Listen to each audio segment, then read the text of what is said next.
സന്നിധി മതി എൻ ദൈവമേ, നിൻ സാന്നിധ്യം മതി ഈ ഏഴയ്ക്ക്. നിൻ ദിവ്യകൃപകളാ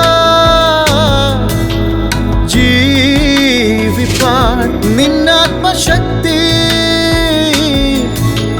പകരൂ നാഥാ. നിന്നാശിഷം ചൊരിയുക എന്നിൽ, നിന്നാശിഷം ചൊരിയുക എന്നിൽ. കേൾപ്പിക്കുക നിൻ സ്വർഗീയനാദം.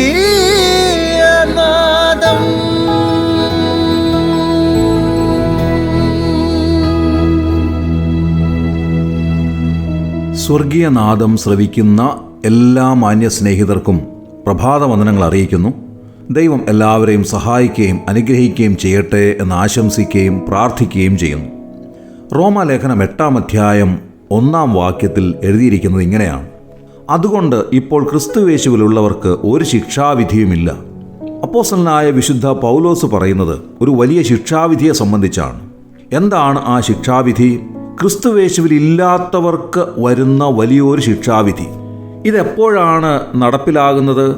വളരെ കൃത്യമായ കാലക്കണക്ക് ദൈവവചനം നമുക്ക് നൽകുന്നുണ്ട്. അതിങ്ങനെയാണ്: ഇനിയും നടക്കാനുള്ള ഏറ്റവും വലിയ കാര്യം കർത്താവായ യേശു ക്രിസ്തുവിൻ്റെ മടങ്ങിവരവാണ്. തന്നിൽ വിശ്വസിച്ച ദൈവമക്കളെ ചേർക്കുന്നതിന് വേണ്ടി കർത്താവ് വേഗം വരുന്നു. അവിടുത്തെ വരവെങ്കിൽ ആദ്യമായി ക്രിസ്തുവിൽ മരിച്ചവർ മുൻപേ ഉയർത്തെഴുന്നേൽക്കുകയും പിന്നെ ജീവനോടെ ശേഷിക്കുന്നവർ രൂപാന്തര ശരീരികളായി കർത്താവിനോട് ചേരുകയും ചെയ്യുന്നു. അങ്ങനെ മധ്യാകാശത്തിലേക്ക് ഇറങ്ങി വരുന്ന കർത്താവിൻ്റെ സന്നിധിയിലേക്ക് ഭൂമിയിൽ നിന്ന് സഭ എടുക്കപ്പെടുന്നു. അങ്ങനെ സഭ കർത്താവിനോട് കൂടെ 7 വർഷക്കാലം മധ്യാകാശത്തിലായിരിക്കും എന്ന് ദൈവവചനം നമ്മെ അറിയിക്കുന്നു. ദൈവമക്കൾ ഭൂമിയിൽ നിന്ന് മാറ്റപ്പെടുന്നതായ ആ സമയം എതിർ ക്രിസ്തുവിൻ്റെ ഭരണകാലമാണ്. 7 വർഷക്കാലം എതിർ ക്രിസ്തു ലോകത്തെ ഭരിക്കുന്നു. ആൻറ്റി ക്രൈസ്റ്റ് എന്നാണ് ഇംഗ്ലീഷ് പരിഭാഷയിൽ എതിർ ക്രിസ്തുവിനെ വിശേഷിപ്പിച്ചിട്ടുള്ളത്. അങ്ങനെ എതിർ ക്രിസ്തു ഒരു ലോകൈക്യ ഭരണാധികാരിയായി ലോകത്തെ അടക്കി ഭരിക്കുന്നു. ആ സമയത്തെ മഹോപദ്രവകാലം എന്നാണ് അറിയപ്പെടുന്നത്. അതിൻ്റെ അവസാനത്തെ 3.5 വർഷക്കാലം മഹാപീഡനകാലം എന്നറിയപ്പെടുന്നു. കാരണം ദൈവം ഇസ്രായേൽ ജാതിയെ അതിഭയങ്കരമായ ശോധനയിലൂടെ കടത്തിവിടുന്നതായ സമയമാണത്. അതേസമയം അന്ന് ജീവിച്ചിരിക്കുന്ന സകല ലോകജാതികൾക്കും ഏറ്റവും ഭയാനകമായ പീഡ അനുഭവപ്പെടുന്ന സമയം കൂടെയാണ്. അങ്ങനെ 7 വർഷക്കാലത്തിന് ശേഷം കർത്താവ് സഭയുമായി ഈ ഭൂമിയിലേക്ക് ഇറങ്ങി വരുന്നു. നമുക്കറിയാം, കർത്താവായ യേശു ക്രിസ്തു സ്വർഗാരോഹണം ചെയ്തത് ഒലിവുമലയിൽ നിന്നാണ്.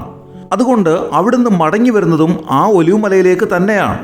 അവിടുത്തെ മടങ്ങിവരവിനെ സംബന്ധിച്ച് സെഖരിയാ പ്രവചനം 14-ാം അധ്യായം 4-ാം വാക്യത്തിൽ എഴുതിയിരിക്കുന്നത് ഇങ്ങനെയാണ്: അന്നാളിൽ അവൻ്റെ കാൽ യെരുശലേമിനെതിരെ കിഴക്കുള്ള ഒലിവുമലയിൽ നിൽക്കും.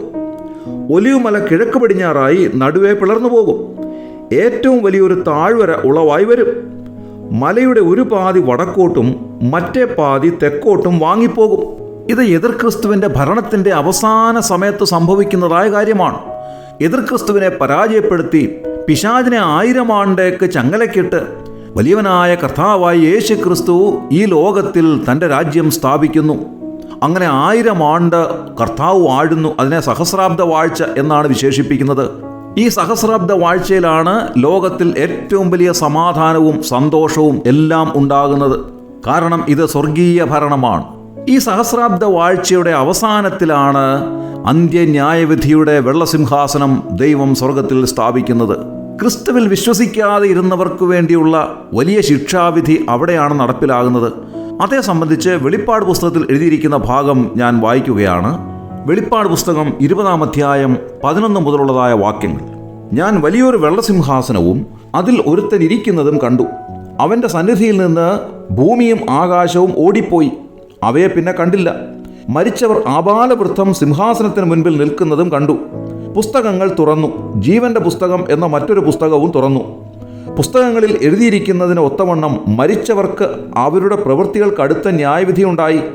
സമുദ്രം തന്നിലുള്ള മരിച്ചവരെ ഏൽപ്പിച്ചു കൊടുത്തു. മരണവും പാതാളവും തങ്ങളിലുള്ള മരിച്ചവരെ ഏൽപ്പിച്ചു കൊടുത്തു. ഓരോരുത്തന് അവനവൻ്റെ പ്രവൃത്തികൾക്കടുത്ത വിധിയുണ്ടായി.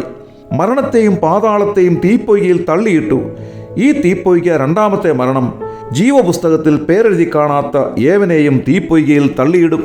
ഈ ലോകത്തിൽ ജനിച്ചു വീഴുന്ന സകല മനുഷ്യരും പാപികളാണ്.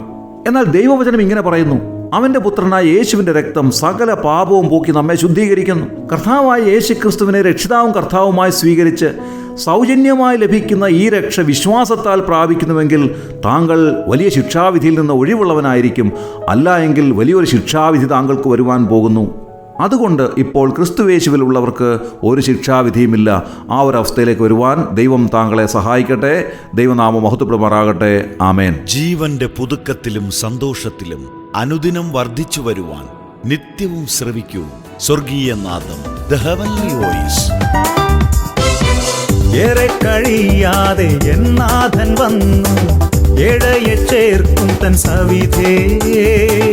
എന്നാളും തന്നെ സ്തുതിച്ചിടും ഞാൻ, എല്ലാം മറന്നങ്ങെ വാഴ്ത്തിടും ഞാൻ. ഏറെ കഴിയാതെ എന്നാഥൻ വന്നു, ഏഴയെ ചേർക്കും തൻ സവിധേ.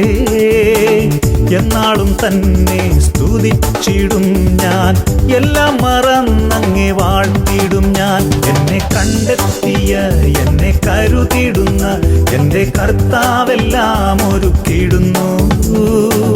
എന്നാളും അങ്ങേ സ്തുതിച്ചിടും ഞാൻ, എല്ലാം മറന്നങ്ങേ വാഴ്ത്തിടും ഞാൻ.